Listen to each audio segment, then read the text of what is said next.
Hello friends, आज की इस वीडियो में हम बात करेंगे ब्रिटिश शासनकाल के दौरान आयोजित दिल्ली दरबारों के बारे में तथा साथ ही इनसे संबंधित सभी इंपॉर्टेंट फैक्ट्स एवं क्वेश्चन पर डिस्कस करेंगे। इसके सभी फैक्ट्स एवं क्वेश्चन इंपॉर्टेंट एवं सिलेक्टेड हैं जो आगामी प्रतियोगी परीक्षाओं में पूछे जाएंगे एवं प्रतियोगी परीक्षाओं में पूछे भी जाते हैं। तो वीडियो को अंत तक अवश्य देखिएगा, सभी फैक्ट्स इंपॉर्टेंट होने वाले हैं। तो शुरू करते हैं अपने टॉपिक को। देखिए, हम बात करने वाले हैं आज दिल्ली दरबार के बारे में कि भारत के अंतर्गत ये दिल्ली दरबार होते क्या थे। तो देखिए, अंग्रेज सरकार ने कुल 3 बार दिल्ली में विशाल दरबार का आयोजन किया था, जो इस प्रकार है।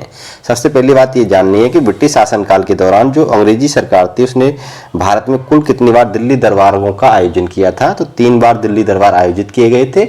इस प्रकार हम कह सकते हैं कि प्रथम दिल्ली दरबार, द्वितीय दिल्ली दरबार और तृतीय दिल्ली दरबार।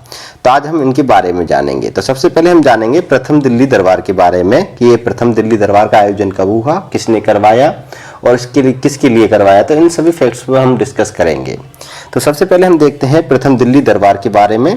हम बात करते हैं इसके आयोजन की। तो इसका आयोजन प्रथम दिल्ली दरबार का 1877 ईस्वी में हुआ था और जो इसके आयोजन करता थे उस समय भारत के वायसराय थे लॉर्ड लिटन।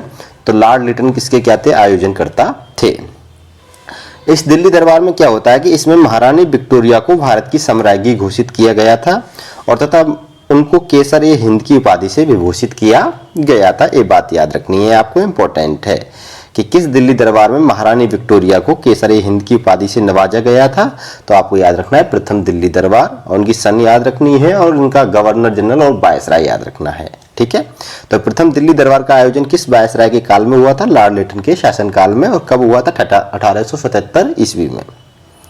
अगले नेक्स्ट पॉइंट देखते हैं कि इस दरबार की शान शौकत पर बेशुमार धन खर्च किया गया, जबकि 1876 ईस्वी से 1878 ईस्वी तक दक्षिण के लोग भीषण अकाल से पीड़ित थे, जिसमें हजारों व्यक्तियों की जानें चली गई थीं। इस कारण इस दरबारी आयोजन को जन धन की बहुत बड़ी बर्बादी समझा गया था। कलकत्ता की एक पत्रिका ने इसकी तुलना उस घटना से की कि जब नीरो बंसी बजा रहा था और रोम जल रहा था। तो उसकी घटना से इस प्रथम दिल्ली दरबार की क्या की थी, तुलना की थी कलकत्ता की एक पत्रिका ने। पूछा जाता है कि कलकत्ता की एक पत्रिका के द्वारा किस दिल्ली दरबार की घटना इस प्रकार वक्तव्य के रूप में की गई कि जब नीरो बंसी बजा रहा था और रोम जल रहा था। तो आपको याद रखना है प्रथम दिल्ली दरबार।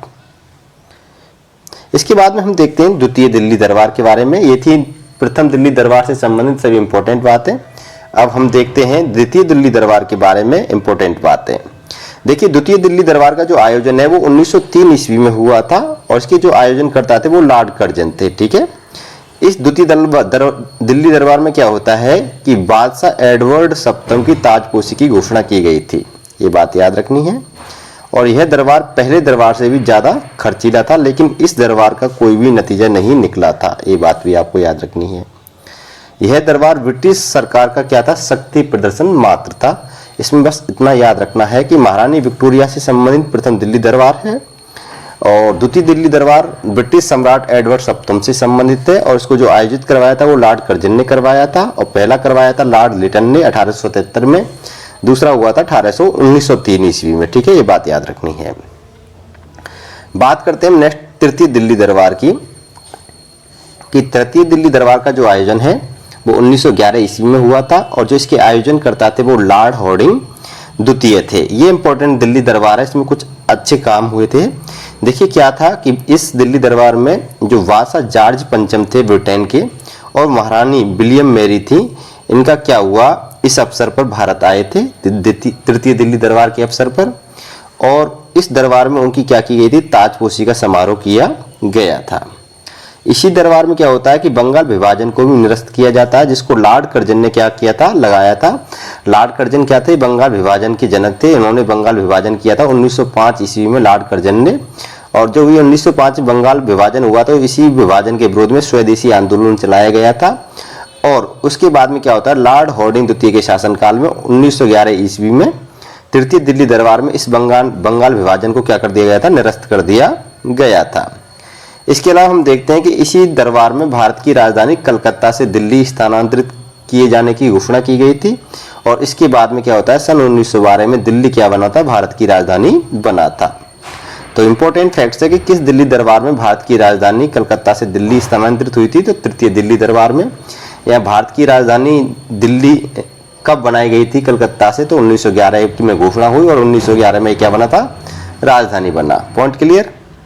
इस दरबार में बंगाल का भाषाई आधार पर गठन कर बिहार और उड़ीसा को इससे क्या कर दिया गया था, अलग कर दिया गया था। ये बात इंपॉर्टेंट है इसकी, ये बात याद रखनी है।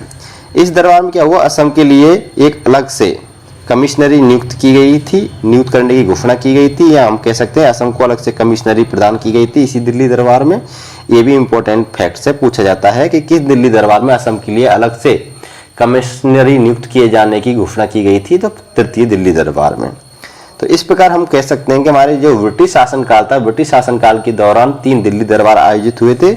उनमें जो जो विशेष बातें थी, इंपॉर्टेंट बातें थी, वो मैंने यहाँ पे बता दी। वीडियो पसंद आई तो वीडियो को लाइक करिएगा, शेयर करिएगा। आप हमारे चैनल पर नए हो तो चैनल को सब्सक्राइब भी कर लीजिएगा, क्योंकि ऐसे कंटेंट मैं आपके लिए लाता रहता हूँ। फिर मिलूंगा नेक्स्ट अगली वीडियो में, तब तक के लिए अलविदा, बाय बाय।